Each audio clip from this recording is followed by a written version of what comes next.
इस आरती को ढूंढो किसी भी तरह से, क्योंकि फोरेंसिक के मुताबिक जो कंकाल हमें मिला था वो किसी फीमेल का नहीं, मेल का है, मतलब आरती का नहीं। उन दोनों की तरह ये भी हमारे साथ लुका छुपी का खेल खेल रही है। हो सकता है इन तीनों ने मिलकर किसी और को मार दिया।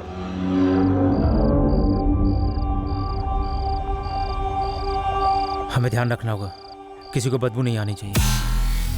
अभी हम तीनों की जिम्मेदारी है। इसके लिए हमारे चेहरे पर शिकन नहीं होनी चाहिए, एकदम नॉर्मल मुस्कुराते हुए। ठीक है आरती? और उस अनजान आदमी को मारने के बाद तीनों को लगा होगा कि फरार होने उनके पास एक आखिरी रास्ता बचा। इसके चांसेस बहुत ज़्यादा हैं। मुझे लगता है हमें सबसे एक बार फिर से बात करनी चाहिए। हो सकता है किसी के जहन से कोई बात निकल गई हो। सर, ये मकान मालिक रमन हमसे कुछ छुपा रहा है। इसे पक्का कुछ पता है, हमें इससे बात करनी चाहिए। शायद इसको पता था कि तुलसी के पौधे के नीचे एक लाश छुपाई गई थी। हो सकता है इसे तुलसी के पौधे में पानी डलवाने की बड़ी चिंता थी।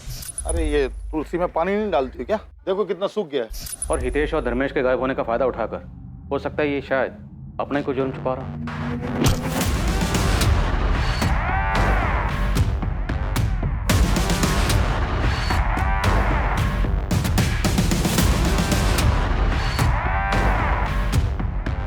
इन तीनों के ही ज्यादा चांसेस हैं, धर्मेश, हितेश और ये रमन।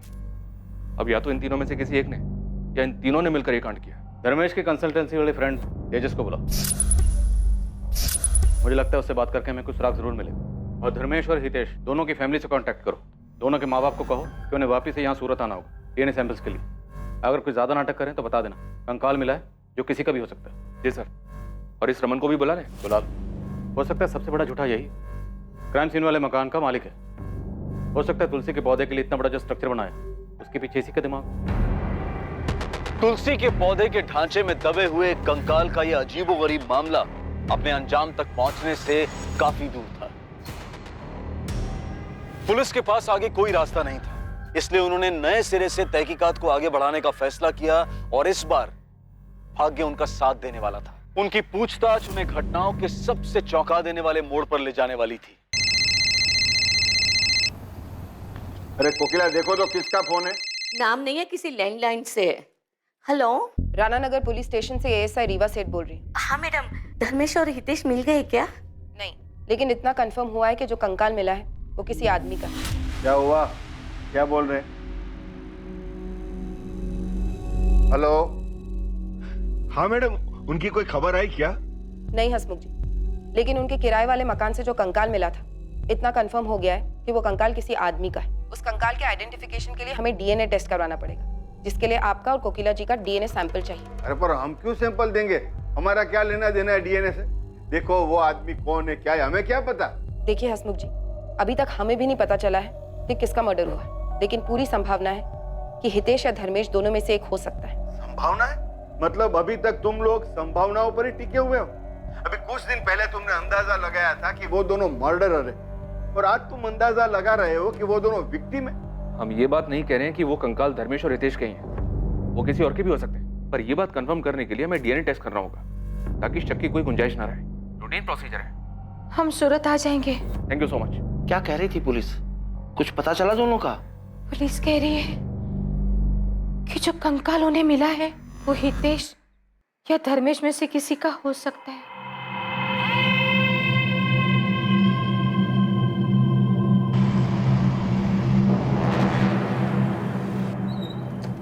धर्मेश तुम्हारा दोस्त, तो उसने कुछ तो बताया होगा। दिमाग पे थोड़ा जोर डालो। वो मुंबई में नया बिजनेस खोलने की सोच रहा था, शायद उस बारे में कुछ कहा। सर, धर्मेश ने मुझसे मुंबई जाने के बारे में कोई बात नहीं करी थी और नया बिजनेस शुरू कर रहा था। क्या हुआ? क्या सोच रहे? सर, बात थोड़ी पुरानी है, पता नहीं आपके काम की है भी या नहीं। तेजस काम की है या नहीं है ये हम देखेंगे। तुम्हें जो भी पता है बताओ। सर, एक बार धर्मेश ने मुझसे कहा था कि वो अपना फोटो स्टूडियो शुरू करना चाहता है। Dharmesh photo studio? हाँ सर, कॉलेज में उसने फोटोग्राफी का कोर्स भी किया था। फोटोग्राफी के बारे में तो हमें किसने कुछ नहीं बताया। सर, 4 या 5 साल पुरानी बात है, जब उसने कंसल्टेंसी फर्म ज्वाइन करी थी तब उसने मुझे बताया था। सही है यार, तूने निकाला ये। बताया नहीं यार तूने कभी कि तू इतना बेहतरीन फोटोग्राफर है। इस फर्म में क्या कर रहा है तू? बाहर निकल, बहुत पैसा है फोटोग्राफी में। तुझे क्या लगता है मैंने ट्राई नहीं किया होगा? खुद का स्टूडियो था मेरा, कुछ करना चाहता था, सोचा था। बस जरूरी नहीं ना जो सोचे वो हो जाए। क्यों? ऐसा क्या हुआ? याद मत दिला। उस नरेंद्र को अपना पार्टनर बनाया, दोनों ने मिलकर साथ पैसों का जुगाड़ किया, स्टूडियो खोला, लेटेस्ट इक्विपमेंट डाले, सब अच्छा चल रहा था। फिर पता नहीं किसी ने उसके कान भर दिए, धोखा दिया उसने मुझे। काफ़ी झगड़ा हुआ हम दोनों के बीच में, फिर खटास इतनी बढ़ गई स्टूडियो बंद करना पड़ा। तुम जानते हो इस नरेंद्र को? इसके बारे में और कुछ बताया था? नहीं सर, धर्मेश ने बताया था कि वो उसका कॉलेज का फ्रेंड है। सर धर्मेश ने अपने कंपनी वाले रेज्यूमे में अपने कॉलेज का नाम Shankar Moolchandani college of arts and commerce लिखा है। तेजस, जिस झगड़े का जिक्र धर्मेश ने किया था वो बड़ा झगड़ा था, मतलब मारपीट हुई थी? वो तो पता नहीं, पर इस बारे में बात करते समय बहुत उदास हो गया था वो। ठीक है, हो सकता है इन्फॉर्मेशन हमारे कुछ काम की, लेकिन अगर तुम्हें कुछ भी याद आए तो तुरंत हमें कॉन्टेक्ट करना। Okay sir. उसके कॉलेज में पता करें सर, हो सकता है ये धर्मेश नरेंद्र के बैच का ही हो। हाँ पता करो, अच्छा खासा बिजनेस था, हो सकता है कि नरेंद्र की वजह से हाथ से निकला। किसी बहाने से बुलाया नरेंद्र को वहां पर सालों पुरानी भड़ास निकालने के लिए। अब मुमकिन है कि वो स्केल्टन नरेंद्र का। पता करता हूँ सर। जी, नरेंद्र नाम का एक स्टूडेंट था हमारा, धर्मेश वगेला की ही क्लास में था वो। 2011 में ही ग्रेजुएट हुए थे दोनों। कोई कांटेक्ट नंबर या और कोई डिटेल है आपके पास? कांटेक्ट नंबर तो नहीं है, लेकिन एड्रेस है उसका। वो देहरादून से ही था। ठीक है, एड्रेस दीजिए।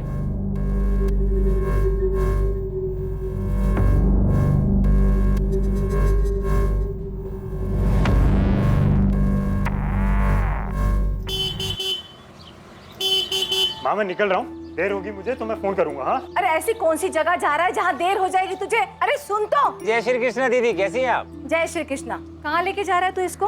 हाँ, और ये बताता क्यों नहीं कहाँ जा रहा है? अरे दीदी, उस जगह से आपको बहुत नफरत है। अगर आपको बताएंगे ना तो आप हमें जाने नहीं दोगे। मुझे कौन सी जगह से नफरत है? अरे जल्दी चलो मामू, नहीं तो माँ को सब याद आ जाएगा। तो अरे रुक रुक धर्मेश, अरे माँ को सब याद आ गया। पिक्चर दिखाने के लिए लेके चलो जा रहा है चलो ना? चलो, बाय माँ। समझते नहीं है दोनों। हाँ माँ, मन और आदत दोनों ही खराब कर दी थी फिल्में। हाँ, आजकल की फिल्में कुछ अच्छी बातें नहीं दिखाती है। क्या माँ, तुझे तो खुश होना चाहिए मामा भांजी की ऐसी दोस्ती देख के।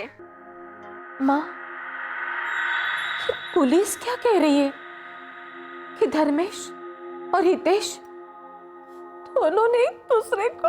नहीं सरला, वैसा नहीं कर सकते। पुलिस ने पहले भी गलती की है ना। तुम दोनों धीरज रखो, पुलिस से बात करने दो। चलिए अंदर बुलाते हैं। जी चलो। हमने सुना वो तुलसी कह रहा तुमने बनवाया था? नहीं, आपको किसने बोला? क्यों, एक और मर्डर करने का इरादा है क्या? भावनी ने बताया, उसी भावनी ने जिसे तुम बार बार तुलसी क्यारे में पानी डालने के लिए बोलते थे। बड़ी चिंता थी तुम्हें सूखे हुए तुलसी के पौधे की? नहीं, वो तो तुलसी का पौधा था तो मैंने देखा तो बोल दिया पानी डालो, वरना मेरा कोई और इरादा नहीं था। मैं क्यों बोलता इतने बड़े पहाड़ जैसे तुलसी क्यारे में पानी डालने के लिए? अगर वो तुलसी क्यारा तुम्हें इतने अजीब लग रहा था, पहाड़ जैसा लग रहा था, तो धर्मेश और हितेश के जाने के बाद उसे तोड़वाया क्यों? अरे वो तो मैंने इसलिए नहीं तोड़वाया कि इतना मजदूर लगते, 1000-1500 खर्चा हो जाता मेरा। तो मैं सोचा कि जो किराए पे आएगा वो अपने आप करा लेगा, उसका सिर दर्द। प्लान अच्छा था, और तुम भूल गए कि तुम्हारा भांडा तो एक न एक दिन फूटना ही था। और ये काम किया विद्या और मुकुंद ने। और वो तुलसी क्यारा तुमने इसलिए नहीं तोड़वाया क्योंकि तुम जानते थे कि उसके अंदर क्या है। तुमने सोचा मौका अच्छा है, अनजान बन के पीछे छुड़ा लेता हूँ। नहीं, मैं कसम खा के बोल रहा हूँ। मेरे को कुछ नहीं मालूम था कि उसके अंदर क्या कोई लाश है कि कंकाल है, मालूम नहीं था। मालूम होता तो मैं क्यों तोड़वाने को बोलता, अपने पैर पे कुल्हाड़ी क्यों मारने को बोलता।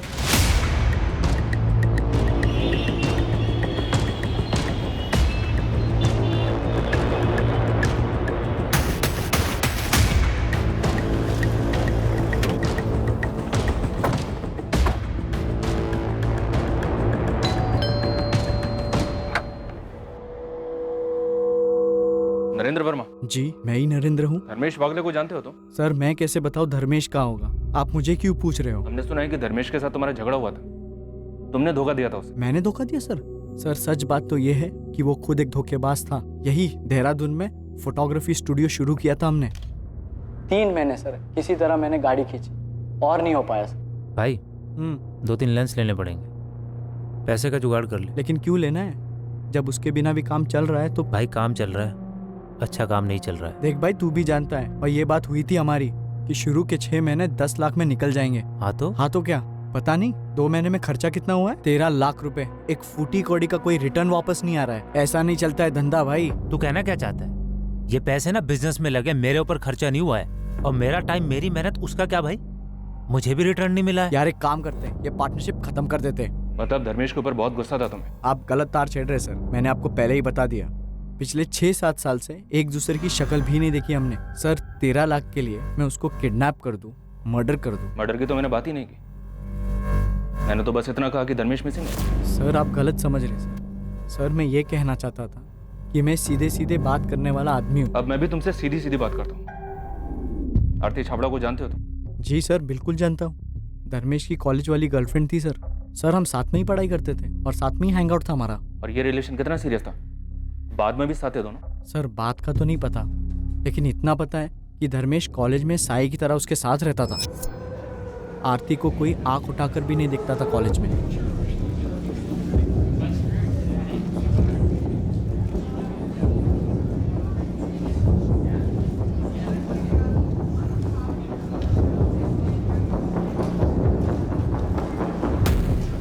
एक मिनट, क्या घूर रहा है? लड़की अनकंफर्टेबल हो रही है, दिखाई नहीं दे रहा है। ओ बॉडीगार्ड, तू जाना अपना काम कर। बंदी है मेरी वो, ऊपर से अकड़ भी दिखा रहा है। प्यार से समझा रहा हूँ ना, मत कूद। ओ बॉडीगार्ड, मैं तो घूरूंगा, तू क्या कर लेगा? हाँ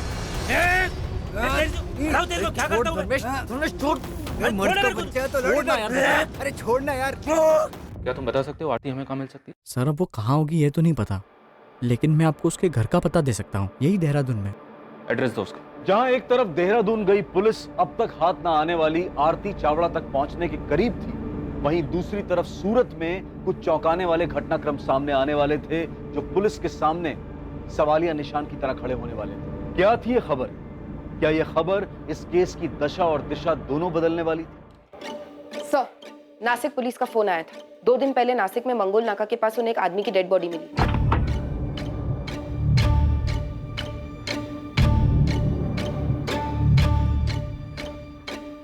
शायद अक्यूज जल्दबाजी में विक्टिम का आईडी प्रूफ निकालना भूल गया। विक्टिम की आइडेंटिफिकेशन धर्मेश वाघेला के नाम से, लेकिन मर्डर के बाद पत्थर से उसका चेहरा बिगाड़ दिया गया। अगर धर्मेश की बॉडी नासिक में मिली है तो कंकाल किसका है जो हमें मिला? हितेश या फिर किसी और का जिसके बारे में हमने सोचा ही नहीं? आरती, क्या इन दोनों मर्डर्स के पीछे आरती? हो सकता है सर। ये डेड बॉडी मिलने के बाद तो हमारा पूरा केस ही उलट गया।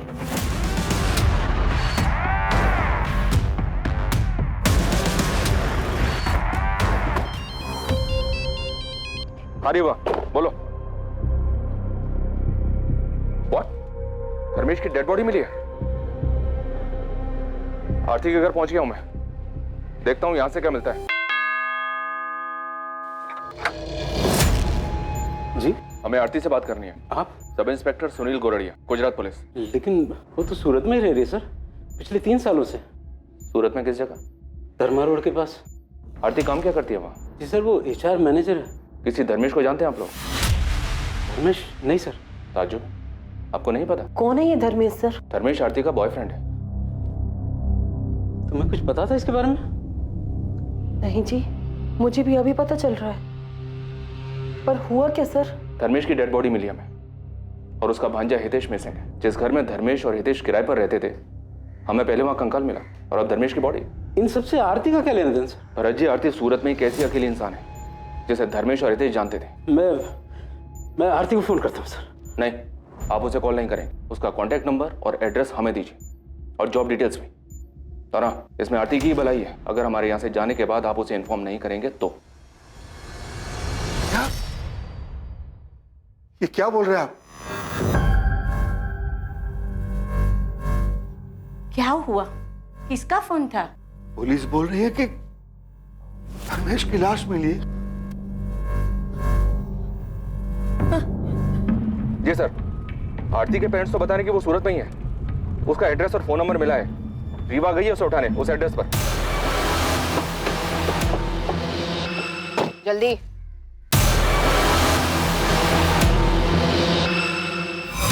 आरती, तुम्हें हितेश और धर्मेश को ढूंढने में हम अपना पहले ही बहुत वक्त बर्बाद कर चुके हैं। अब हमारा और वक्त बर्बाद मत करना। अगर अपनी सलामती चाहती हो तो बता दो कंकाल किसका था। कंकाल? हाँ, कंकाल। किसका कंकाल? इंसानी कंकाल, जो हमें उस मकान में तुलसी कारा के नीचे मिला जहाँ धर्मेश किराए पे रहता था। वो कंकाल जिसकी खबर पूरे जमाने को है, हर न्यूज़पेपर, हर न्यूज़ चैनल में खबर है, लेकिन तुम्हें खबर नहीं है। सर मैं न्यूज़ भी नहीं देखती, मेरे घर पे तो न्यूज़पेपर भी नहीं आता है। लेकिन तुम तो उस मकान में जाती थी ना, धर्मेश की गर्लफ्रेंड थी ना तुम उस घर में वो तुलसी कह रहा था, याद होगा ना? याद है सर, देखा था मैंने, लेकिन मुझे कैसे पता कि उसके अंदर क्या है और धर्मेश और हितेश ने ही कुछ किया है। लेकिन वो तुलसी कहरा बनवाया तो उन दोनों ने था ना। बालकनी के बीचों बीच इतना बड़ा तुलसी कहरा बनवाया, तुम्हें अजीब नहीं लगा? आरती क्या जानती 2017 में क्या हुआ था? मैं सच कह रही हूँ, मैं कुछ नहीं जानती हूँ।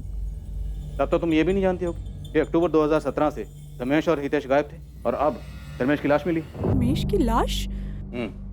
धर्मेश की लाश 2 दिन पहले बॉडी मिली है उसकी, नासिक में मर्डर हुआ उसका। 2 दिन पहले?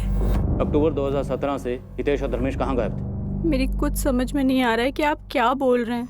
मुझे तो ये भी नहीं पता कि धर्मेश और हितेश मिसिंग हैं। अब आप कह रहे हैं कि उसकी लाश मिली। आखिरी बार पूछ रहा हूँ, 2017 में क्या हुआ था? तुम तीनों ने मिलकर किसे मारा था? हमने किसी को नहीं मारा सर। तुम भागी क्यों थी? अपना फोन नंबर क्यों चेंज किया? सर मैं भागी नहीं थी, मेरा फोन खो गया था इसलिए मैंने नया नंबर लिया था। सर मुझे सच में नहीं समझ आ रहा है कि आप क्या बोल रहे हैं। धर्मेश से तो अभी 10 दिन पहले मेरी बात हुई है और अब आप कह रहे हैं कि वो मिसिंग है, मर्डर। हितेश के साथ तुम्हारा क्या रिश्ता था? सर धर्मेश और मैं कॉलेज के दिनों से रिलेशनशिप में थे। वो कॉलेज के बाद यहाँ सूरत शिफ्ट हो गया था और मैं वहाँ देहरादून में ही रह गई थी। हम मिल नहीं पाते थे इसलिए मैं भी यहाँ शिफ्ट हो गई, तभी हितेश से मिली। हितेश देख कौन आया, तेरी मामी आरती। मुझे लगा ही था, अच्छा लगा तुमसे मिलकर आरती। वैसे धर्मेश ने मुझे कभी बताया नहीं, लेकिन अब समझ में आ रहा है क्यों नहीं बताया। तुम हो ही इतनी ब्यूटीफुल। अब क्या कर रहा है? तेरी मामी है। मामी लोग बुड्ढी होती हैं, लेकिन ये तो मैं ना तुम्हें आरती बुलाऊंगा, ठीक है? मामी मामी नहीं। देख लो चलेगा। अब कोई तो होगा जिसके साथ मिलकर मैं धर्मेश की बैंड बजा सकूंगा। वाह बेटा, मामी क्या थी, मामा का प्यार भूल गया। धर्मेश और हितेश बिल्कुल दोस्त जैसे थे, उनको देख के कोई कह ही नहीं सकता था कि वो मामा भांजे हैं। तुम्हारा हितेश के साथ क्या रिश्ता था? सर मेरे तो फ्रेंड जैसा था। मुझे लगा तुम कहोगे कि गर्लफ्रेंड बॉयफ्रेंड। ये क्या बोल रहे हैं सर? मैं यहाँ बैठी हूँ, इसका मतलब कुछ भी बोलेंगे आप? मेरे छोटे भाई जैसा था वो। लेकिन हमने तो सुना है कि तुम अक्सर उसी के साथ दिखती थी। तो इसका ये मतलब निकालेंगे आप? जरूरी है कि लड़की जिस भी लड़के के साथ दिखे वो उसका बॉयफ्रेंड ही हो? भाई या दोस्त नहीं हो सकता? बिल्कुल हो सकता, लेकिन भाई जैसा दोस्त अगर मिसिंग हो, बॉयफ्रेंड का मर्डर हुआ और जहाँ वो दोनों रहते थे वहीं तुलसी कहरा के नीचे कंकाल मिले, तो चीजें इतनी आसान नहीं है। ये कहना मुश्किल है कि लड़की जिसके साथ घूम रही थी वो भाई था, दोस्त था, क्या था? पर मुझे सच में समझ नहीं आ रहा है कि मैं आपसे क्या बोलूं। धर्मेश ने अपना जॉब छोड़ा था कि वो अपना फोटो स्टूडियो स्टार्ट कर सके, और उसका फोटो स्टूडियो सेटअप होते ही हम शादी करने वाले थे। तुमने कहा कि 10 दिन पहले तुम्हारी धर्मेश से बात हुई थी। वो सिर्फ तुम्हारे कांटेक्ट में था, अपने घर वालों के क्यों नहीं? सर मुझे सिर्फ इतना पता है कि वो अपने फोटो स्टूडियो के लिए पार्टनर्स ढूंढने के लिए गुजरात और बॉम्बे में घूम रहा था। फिर अक्टूबर 2017 में उसने मुझे फ़ोन पर ही बताया कि उसने और हितेश ने वो घर खाली कर दिया है। सर उसके बाद उन दोनों से मेरा कांटेक्ट टूट गया। मैंने 1 महीने तक फ़ोन किया लेकिन कोई बात नहीं कर रहा था, दोनों का फ़ोन स्विच ऑफ आ रहा था। फिर 1 महीने बाद धर्मेश का लैंडलाइन नंबर से फ़ोन आया। हेलो आरती, धर्मेश बोल रहा हूँ। कैसी हो तुम? कैसी हूँ मैं? कैसे छोड़ के गए थे तुम? कहाँ चले गए थे तुम धर्मेश? आई एम सॉरी आरती, वो मैं गुजरात से बाहर हूँ, स्टूडियो के लिए कुछ पैसे का जुगाड़ करने गया, बस उसी में लगा हूँ, इधर उधर भटक रहा हूँ। जैसे कुछ सेटल होता है तुम्हें बता दूँ। और हितेश भी मेरे साथ है, तुम टेंशन मत लो। बिना बताए ऐसे कैसे चले गए? मिल के भी तो जा सकते थे ना। अच्छा मुझे भी निकलना है, बाद में बात करता हूँ। Okay bye. उसके बाद पिछले 2 सालों में मैं और धर्मेश कभी कभी ही मिलते थे। हर बार वो एक अलग शहर से मिलने आता था। फिर 1 महीने पहले जब मैं और धर्मेश मिले तो उसने बताया कि वो मुंबई सेटल हो गया है। तुमने नोटिस किया वो कभी कुछ परेशान रहा हो? परेशान तो था सर, पर मुझे लगा कि वो अपने बिजनेस के लिए पैसे जुटाने में परेशान है। इतने दिनों तक हितेश से तुम्हारी कोई बात नहीं हुई सर। शुरुआत में 1-2 बार धर्मेश से पूछा था मैंने, पर उसने कहा कि वो अपने मेरठ वाले ट्रैवलिंग जॉब में बिजी है। तुम्हें धर्मेश ने जो बताया तुमने मान लिया? पुलिस को बेवकूफ़ समझती हो क्या? सर मैं किसी को बेवकूफ़ नहीं समझती। धर्मेश ने जो बोला मैंने यकीन कर लिया। और हितेश का नया नंबर भी नहीं था मेरे पास, और हितेश चाहता तो वो भी मुझे कांटेक्ट कर सकता था, पर ऐसा नहीं हुआ। ठीक है तुम जा सकते हो, लेकिन शहर छोड़कर कहीं मत जाना।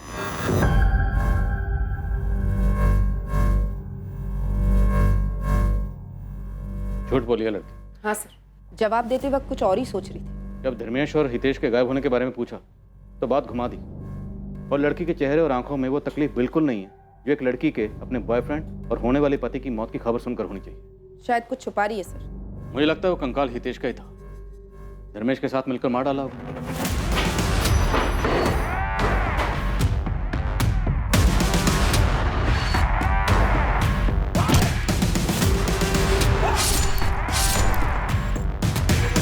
अब क्यों मारा, क्या वजह थी, ये हमें ये आरती बता सकती है।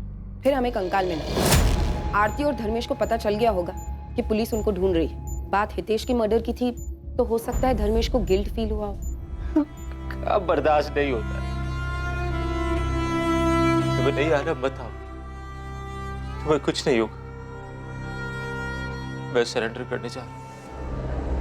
नहीं धर्मेश, ऐसा कुछ नहीं करोगे तुम। ऐसा सोचना भी मत। पूरी जिंदगी जेल में काटनी पड़ेगी। और तुम्हें क्या लगता है ये इसे सरेंडर कर देने से तुम्हारा गिल्ट कम हो जाएगा? नहीं, ऐसे एटलीस्ट हम साथ तो रह सकते हैं ना। कुछ दिनों में ना ये मामला भी सारा ठंडा पड़ जाएगा। तुम पहले शांत हो जाओ। तुम्हें लगता है मामला ठंडा पड़ जाएगा आरती? ये कोई चोरी और 420 का केस नहीं, ये मर्डर है। मैं चाह रहा हूँ सरेंडर करने। मैं जा रहा हूँ आरती। नहीं धर्मेश, लेकिन अगर धर्मेश पुलिस से कन्फेस करता तो आरती को पता था कि आरती भी जुर्म में शामिल है। सजा उसे भी होगी, जो शायद आरती को मंजूर ना होगा। तो हो सकता है इसीलिए आरती ने धर्मेश को मार डाला या मरवा डाला। धर्मेश को मारना पड़ेगा, लेकिन हाँ ध्यान रहे एक्सीडेंट लगना चाहिए।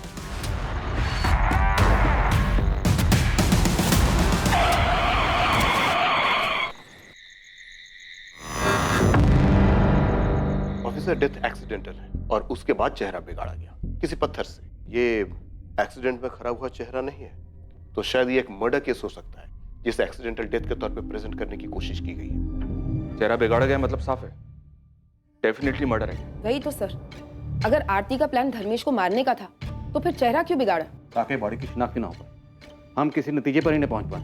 हम धर्मेश को ढूंढते रहते और धर्मेश हमें कभी मिलता ही ना।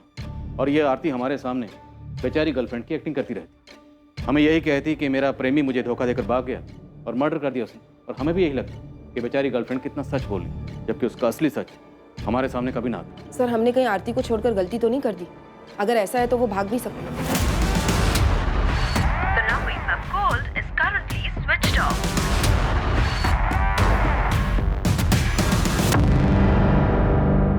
मुझे नहीं लगता आरती भागेगी। ये खेल उसने शुरू किया है, ये उसे पूरा करेगी। एक काम करो, इसका फोन सर्विलेंस पर डालो और इस पर हर वक्त नजर रखो। ये कोई ना कोई गलती जरूर करेगी। इसके पीछे लग जाओ, साई की तरह चुपचाप, कोई आहट नहीं। सर,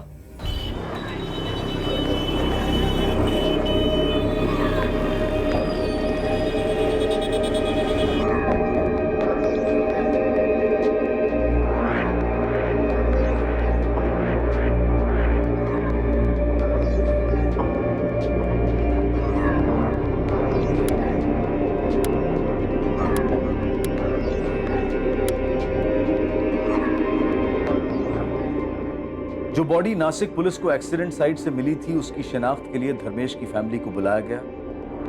चेहरा बिगड़ा होने के बावजूद कोकिला वाघेला ने अपने बेटे धर्मेश की लाश को पहचाना। डीएनए के सैंपल्स लेने के बाद पुलिस ने धर्मेश की बॉडी को उसकी फैमिली को हैंडओवर कर दिया। उसका अंतिम संस्कार हुआ। पुलिस भी वहां मौजूद थी और उनकी नजर आरती पर भी गई, जो फैमिली से दूर खड़ी थी। उसके चेहरे पे तो साफ दिख रहा था कि वो दुखी है, लेकिन धर्मेश की मौत की संजीदगी उसकी आंखों में नहीं झलक रही थी।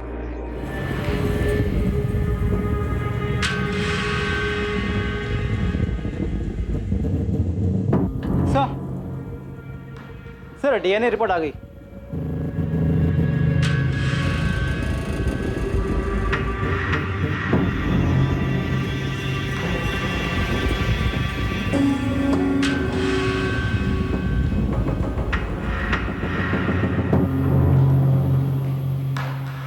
मेरी तो कुछ समझ में ही नहीं आ रहा है कि सब क्या हो रहा है। कौन मारेगा धर्मेश को? और ये हितेश कहाँ चला गया? अपने मामा के अंतिम संस्कार में भी नहीं आया। क्यों भाग रहा है ये हितेश? कहीं कहीं इसने तो धर्मेश को नहीं मारा? माँ, आपको ऐसा लगता है कि वो दोनों मर्डर कर सकते हैं? मैं नहीं मानती कि धर्मेश मामा और हितेश भैया एक दूसरे के साथ ऐसा करेंगे। जरूर उनके साथ कुछ गलत हुआ है। बस एक बार हितेश भैया मिल जाए।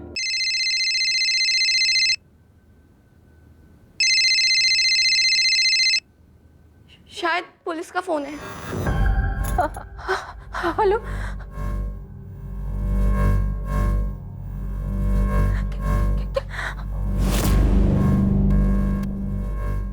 माँ, क्या हुआ माँ? बोलो माँ। सरला, क्या कह रही थी पुलिस?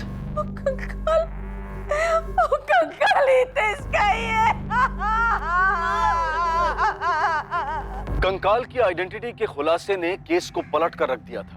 जहां शुरुआत में हितेश सोलंकी और धर्मेश वगेला मर्डर के जुर्म में मुख्य संदिग्ध थे, वहीं अब दोनों पीड़ित करार हो चुके थे। कंकाल हितेश का था, यह तो साबित हो चुका था, लेकिन क्या सच में धर्मेश की मौत भी एक्सीडेंट की आड़ में एक मर्डर था? आखिर 2 साल पहले ऐसा क्या हुआ था? इन 2 सालों में धर्मेश कहां था? और सबसे ज्यादा जरूरी सवाल ये कि इन दोनों की हत्या की साजिश के पीछे कौन था? पुलिस इन सवालों के जवाब तलाशने में लगी हुई थी और इस वक्त उन्हें आरती चावड़ा पर ही सबसे ज्यादा शक था। क्या पुलिस वाकई सही दिशा में थी या फिर इन सब के पीछे कोई और ही था जो पर्दे के पीछे से अपनी उंगलियों पर सभी को कठपुतली की तरह नचा रहा था? सर, आरती अपने घर से निकल चुकी, हमारी कांस्टेबल लगी है उसके पीछे। आरती को उठा लेते हैं सर। नहीं सुनिए, ये आरती कोई बड़ा गेम खेल ली, खेलने दो इसे, लेकिन आंख, नाक, कान, मुंह सब खुले रखो। ये आरती कोई ना कोई गलती जरूर करे।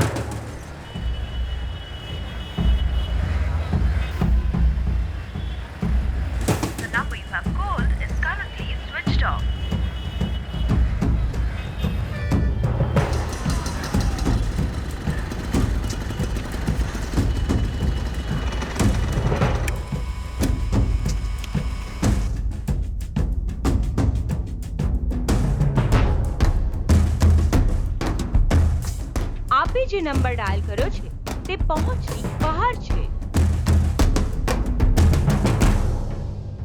पिछले कुछ दिनों से काफी परेशान हूँ। मैंने पूछा भी, लेकिन कुछ बताती ही नहीं है। चुप छुपाकर किसी के साथ फोन पर बात करती है क्या? सर, किसी से बात होती है या नहीं होती ये तो मुझे नहीं पता, लेकिन मैंने उसे बार बार फोन करते हुए देखा है। कभी उदास हो जाती है और ज्यादातर चिड़चिड़ी रहती है। कोई अंदाजा है आपको कौन है वो जैसे फोन करती है? नहीं सर, इससे ज्यादा कुछ नहीं पता।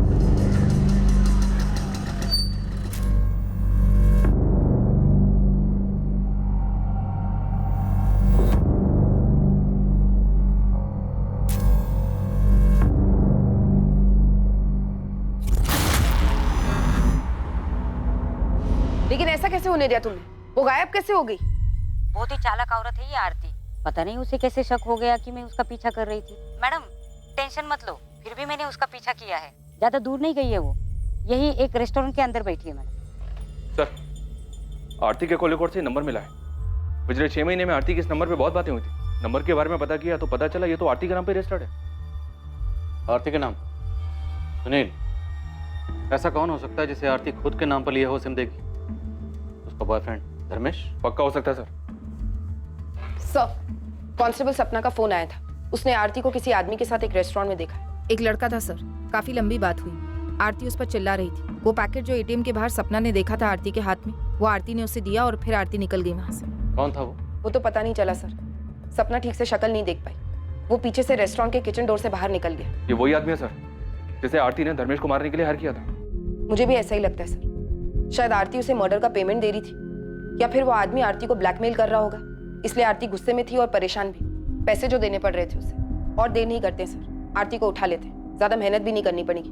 2 थप्पड़ देंगे, तोते की तरह सब उगल देगी। ठीक है, उठाओ सर।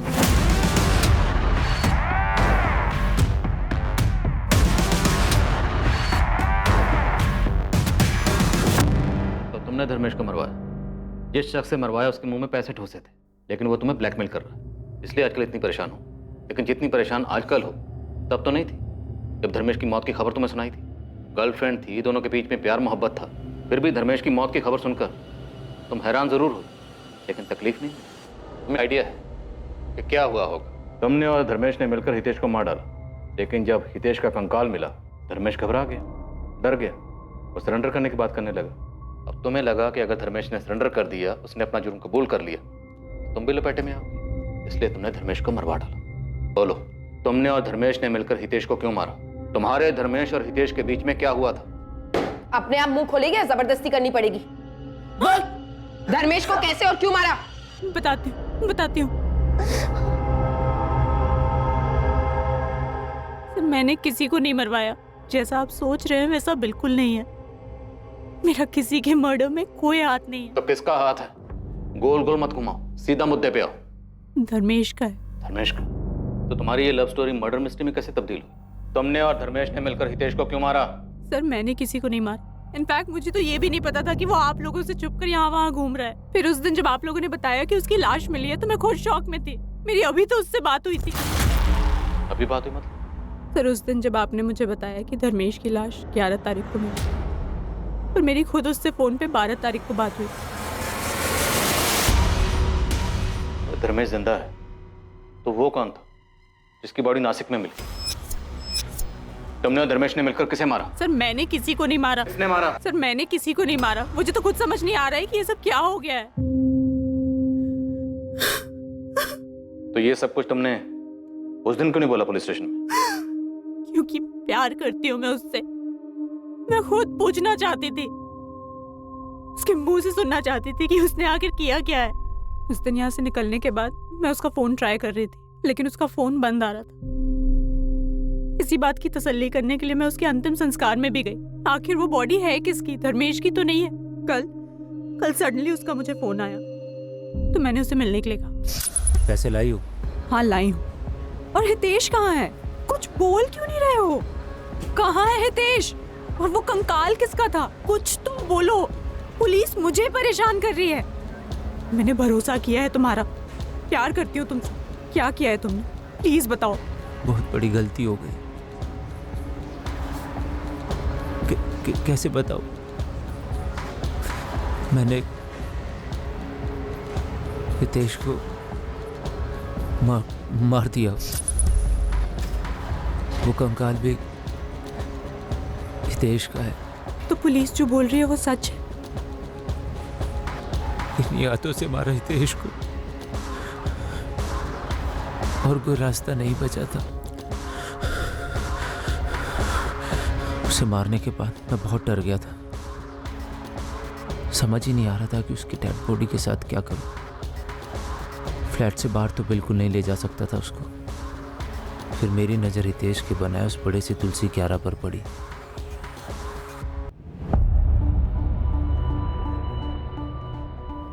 मैंने इंटरनेट पर ढूंढना शुरू किया कि डेड बॉडी को जल्दी से जल्दी डिकम्पोज कैसे किया जा सकता है। वहाँ से मुझे नमक के बारे में पता चला, तो मैंने किराना स्टोर से ढेर सारा नमक खरीदा और हितेश की डेड बॉडी को उसमें लपेट दिया।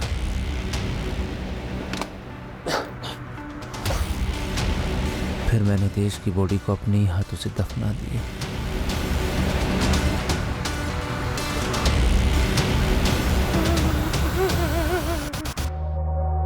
मुझे पता था मेरे पास वक्त नहीं है, कितना भी भाग लूं कभी ना कभी तो पकड़ा ही जाऊंगा। रास्ते में किसको मारा था? किसकी बॉडी थी धर्मेश? उसको मैंने नहीं मारा था, एक्सीडेंट हुआ था उस आदमी का। मुझे कोई अंदाजा नहीं है कि वो आदमी कौन था। वो मर चुका था। मुझे लगा कि वो मरा हुआ आदमी मुझे बचा सकता है। मैंने पहले पत्थर से उसका चेहरा खराब किया और फिर आईडी कार्ड के साथ अपना वॉलेट उसकी जेब में रख दिया। मेरी लाश मिलने पर सारा बवाल ही खत्म हो जाता। पुलिस किसी नतीजे पे पहुंचती ही नहीं, केस ही बंद हो जाता। पर तुमने ऐसा किया ही क्यों? क्यों मारा है हितेश को? मुझे बहुत अफसोस है इस बात का। बहुत बड़ा पाप हो गया मुझसे। हम यहाँ से भाग चलते हैं कहीं दूर, बहुत दूर। मैं जानता हूँ मुझसे जो हुआ है उसे भुलाना बिल्कुल भी आसान नहीं। फिर तुम सच में मुझको एक मौका दो। मैं सच में तुमसे बहुत प्यार करता हूँ। आरती, कोई जल्दी नहीं है। समझ लो, जब तुम्हें जवाब देना है तब देना। मैं कॉल करूँगा। धर्मेश ने तुम्हें पूरी राम कहानी तो सुना दी, पर यह नहीं बताया कि उसने हितेश को मारा क्यों। नहीं बताया, नहीं बताया। आरती ने जो पुलिस को बताया, क्या वो वाकई में सच था? क्या सच में धर्मेश ने अपने जिगरी दोस्त, अपने भांजे हितेश की हत्या की थी? क्या धर्मेश ने इस हत्या को अकेले अंजाम दिया था, या फिर कोई और भी इसमें शामिल था? शायद सच सामने आ चुका था, लेकिन इस हत्या का मकसद अब भी एक राज ही था, जिसे केवल धर्मेश जानता था, और वो अब भी फरार था।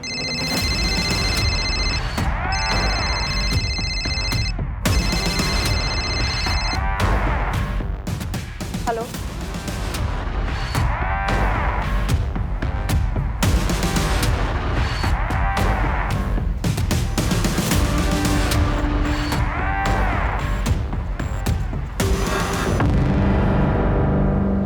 थैंक यू आरती आने के लिए।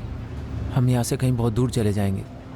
जानता हूँ कि शायद तुम लोग मुझे कभी माफ़ नहीं करोगे, लेकिन मेरा यकीन करो, एक बार इस गंदगी से बाहर निकल गए ना, सब ठीक हो जाएगा।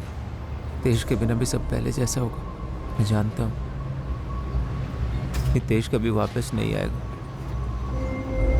पर मैं वादा करता हूँ पूरी जिंदगी प्रायश्चित पे गुजार दूंगा। प्रायश्चित तो तुम्हें पूरी जिंदगी करना ही है, ज़्यादा दूर नहीं, यहीं सूरत की जेल में। चले, अब चोर सिपाही का खेल बहुत हो गया। अब बस, इससे पहले कि मेरे सब्र का बांध टूटे और तेरी हड्डी पसली तोड़े, सब कुछ सच सच बोल दे। मुझे बहुत अफसोस है, मैंने अपने दोस्त जैसे भांजे हितेश को मार डाला। धर्मेश, तू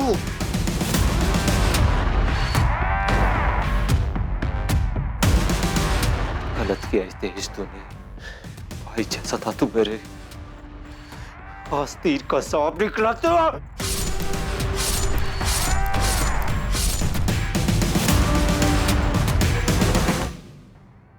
मेरी मजबूरी थी, नहीं मारता तो क्या करता। तो ऐसी कौन सी मजबूरी थी जो अपने बेस्ट फ्रेंड को मार डाला?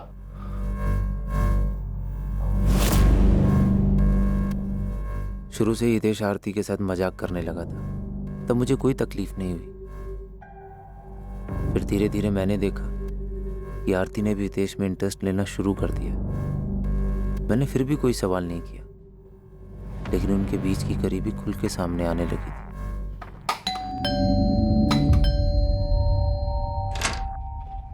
हेलो, तुम यहाँ? बताया नहीं तुम यहाँ आने वाली थी। ऐसे ही चली आई, घर पे इतना बोर हो रहा था तो मैंने सोचा यहाँ आके हितेश के जोक सुन लेते। चल।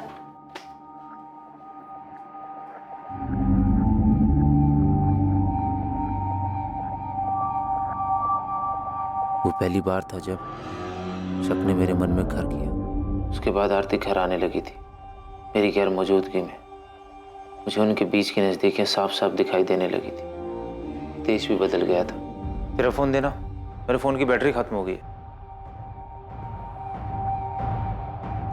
अरे फोन में लॉक लगा दी, ऐसा क्या है भाई जो छिपा रहा है? अरे नहीं मामू, वो तो बस ऐसे ही।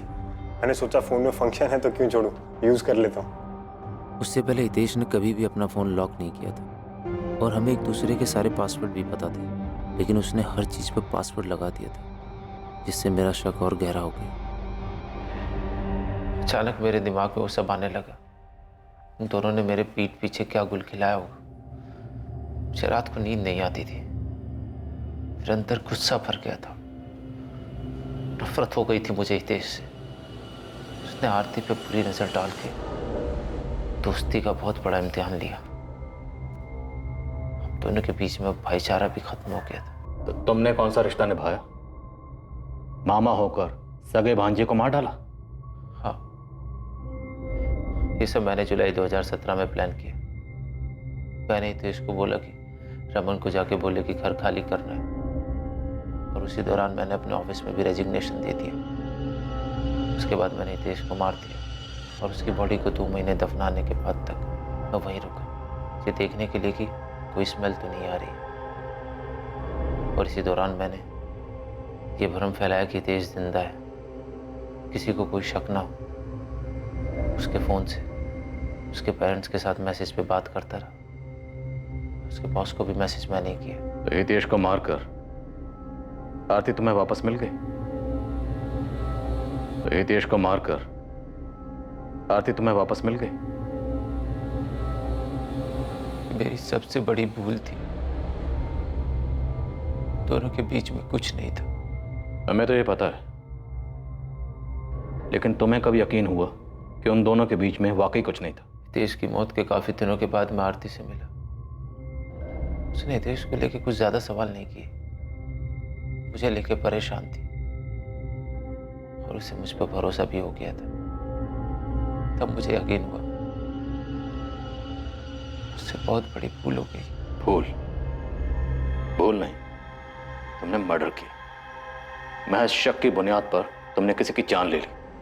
तुम कह रहे हो तुमसे भूल हो गई, और मुझे पूरा यकीन है कि तुम्हें सख्त से सख्त सजा देने में कानून कोई भूल नहीं करेगा।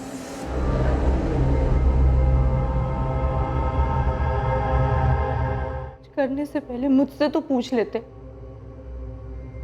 हितेश छोटे भाई जैसा था मेरे, तुम्हारे छोटे भाई जैसा था। आरती मैंने बस करो धर्मेश, सुनने को कुछ नहीं छोड़ा तुमने। प्यार, भरोसा सब बर्बाद कर दिया। पूछती रही, तुमने कभी नहीं बताया। अब तुम्हें क्या लगता है ये सब कुछ होने के बाद मैं तुम्हारा साथ दूंगी?